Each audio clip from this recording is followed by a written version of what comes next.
Bonsoir tout le monde. Je suis Antoine. Gabriel, j'ai une habitude du soir dont je veux te parler. Chaque soir avant de me coucher, je fais le tour de mon appartement pour fermer toutes les fenêtres. C'est mon rituel sacré. Bonsoir et bienvenue sur Waspoken French, cher auditeur. Bonsoir Antoine. Oh, les rituels du coucher. Chacun a les siens. Raconte-moi pourquoi cette habitude est si importante pour toi. D'abord, c'est une question de sécurité.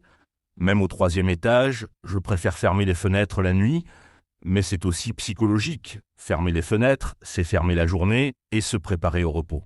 C'est poétique comme vision, la fermeture symbolique de la journée. Antoine, dans quel ordre fermes-tu tes fenêtres? As-tu un parcours établi dans ton appartement? Je commence toujours par le salon, puis la cuisine, ensuite la salle de bain et enfin la chambre. C'est logique et méthodique. Je vérifie aussi que les volets sont bien fermés au passage. L'organisation rituelle. Moi aussi j'ai mes habitudes du soir. Antoine, mais en été ne fais-tu jamais d'exception? Parfois il fait si chaud qu'on a besoin d'air frais la nuit. Cher auditeur, êtes-vous plutôt fenêtre ouverte ou fermée pour dormir? C'est le grand dilemme de l'été. Quand il fait très chaud, je laisse parfois la fenêtre de la chambre entr'ouverte avec le volet fermé. Mais je dors moins bien, j'entends tous les bruits de la rue. Le compromis était hiver dans nos habitudes. Antoine, justement, le bruit est-il ta principale motivation pour fermer les fenêtres? Paris peut être bruyante la nuit. Exactement. Les voitures qui passent, les fêtards qui rentrent, parfois des chats qui se disputent. Avec les fenêtres fermées, mon appartement devient un cocon silencieux et apaisant. Le cocon nocturne. C'est important d'avoir ce refuge de tranquillité. Antoine, as-tu déjà oublié de fermer une fenêtre? Comment t'en es-tu rendu compte? Une fois, j'ai oublié celle de la cuisine. Vers 2 heures du matin, j'ai été réveillé par des pigeons qui roucoulaient sur le rebord. J'ai compris ma négligence et depuis, je vérifie 2 fois. Les pigeons parisiens, nos réveils matins involontaires. Antoine, tes voisins ont-ils les mêmes habitudes? Observes-tu leurs fenêtres le soir? Discrètement. Certains laissent tout ouvert même la nuit, d'autres ferment tout comme moi.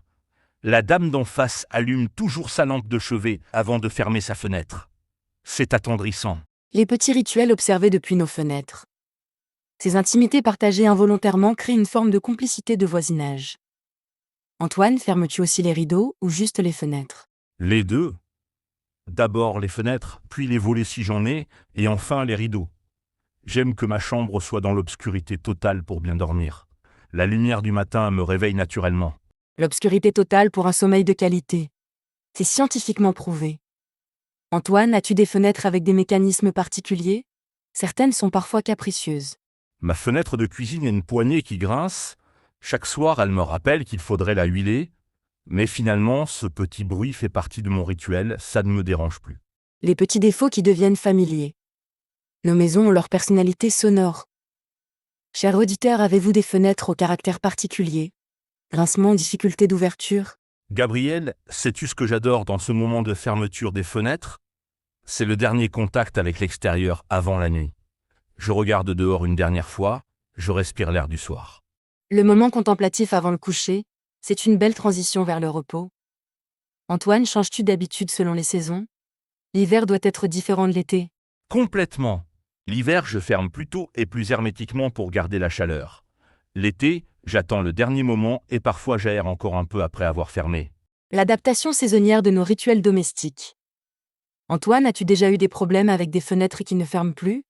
Panique nocturne garantie. L'horreur absolue. Une fois la fenêtre du salon était bloquée ouverte en plein hiver. J'ai passé une nuit glaciale sous 3 couvertures en attendant le réparateur le lendemain. L'angoisse de la fenêtre récalcitrante. Antoine, enseignes-tu tes rituels à tes invités quand ils dorment chez toi? Chacun a ses habitudes. Je leur explique le système des volets et je leur dis qu'ils peuvent adapter selon leur confort. Certains préfèrent tout ouvert, d'autres adoptent mes habitudes. C'est amusant de voir les différences. L'adaptation mutuelle des habitudes domestiques. Antoine, ton rituel de fermeture inclut-il d'autres vérifications? Porte d'entrée, gaz, électricité. Oui, après les fenêtres, je vérifie que la porte est bien verrouillée, que le gaz est fermé, que j'ai éteint toutes les lumières sauf celle de ma chambre. C'est ma ronde de sécurité nocturne. La checklist sécuritaire du coucher. Ça rassure et ça permet de dormir l'esprit tranquille. Antoine, combien de temps prend ce rituel complet? Environ 5 minutes si tout va bien. Mais parfois, je reste un moment à la fenêtre de la chambre à observer la rue qui s'endort. Ces moments de contemplation sont précieux. La méditation urbaine nocturne. Voir la ville changer de rythme, c'est apaisant. Chers auditeurs, prenez-vous le temps d'observer depuis vos fenêtres avant de dormir. Gabriel, as-tu déjà remarqué comme l'ambiance change quand on ferme les fenêtres? L'acoustique de la pièce se transforme complètement. C'est vrai? L'espace devient plus intime, plus feutré. Moi j'aime ce moment où les bruits extérieurs s'estompent et où seuls restent les petits bruits familiers de la maison. Exactement. Le tic-tac de l'horloge qu'on n'entend plus dans la journée, le ronronnement du réfrigérateur, ces sons domestiques deviennent apaisants. La symphonie nocturne de nos intérieurs. Antoine, arrives-tu à dormir sans faire ce rituel de fermeture, en voyage par exemple? C'est difficile. Dans les hôtels, je vérifie toujours que les fenêtres ferment bien. Et chez des amis, je demande discrètement s'ils préfèrent ouvert ou fermé. Mes habitudes me suivent partout. L'adaptation de nos rituels personnels aux environnements temporaires. Antoine, as-tu transmis cette habitude à ta famille ou l'as-tu hérité de tes parents? Je crois que ça vient de mon père. Il faisait toujours sa ronde du soir pour tout vérifier.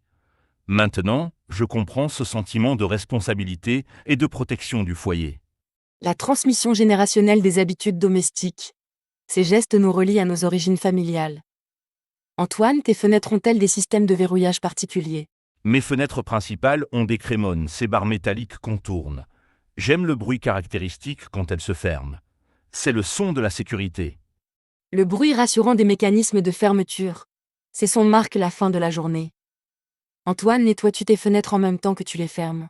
Pas systématiquement, mais parfois je remarque des traces ou de la poussière. Un petit coup de chiffon rapide et c'est plus agréable. Des fenêtres propres, ça change la vue. L'entretien spontané. Profitez du passage pour améliorer.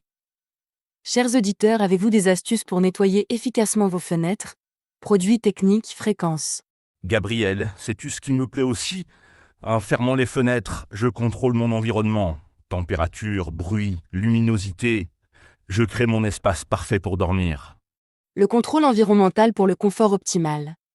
C'est important de se sentir maître de son espace de repos. Antoine, utilises-tu des dispositifs complémentaires? Bouchons d'oreilles, masques?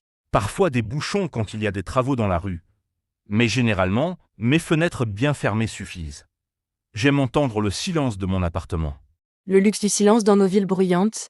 Antoine, as-tu déjà eu des voisins qui ne fermaient jamais leurs fenêtres? Musique, télé, conversation. Oh oui, l'étudiant d'en face regardait la télé très fort fenêtres ouvertes. Après quelques nuits difficiles, je suis allé lui en parler gentiment. Maintenant, il ferme après 22 heures. Le dialogue de bon voisinage. Souvent, les gens ne se rendent pas compte.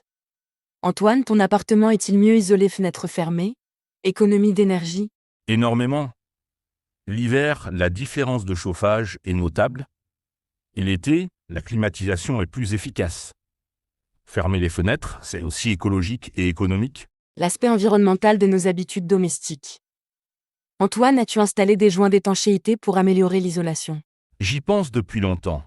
Le propriétaire devrait s'en occuper, mais en attendant, je compense en fermant bien et en ajoutant parfois un boudin de porte. Les solutions temporaires en attendant les vraies réparations. Antoine, recommandes-tu cette habitude de fermeture systématique à nos auditeurs? Absolument! Même si chacun doit trouver son équilibre, essayez pendant une semaine et observez la différence sur votre sommeil et votre sensation de sécurité. Le défi d'une semaine de test? Antoine, as-tu d'autres rituels du coucher liés à ton environnement? Rangement, éclairage, température.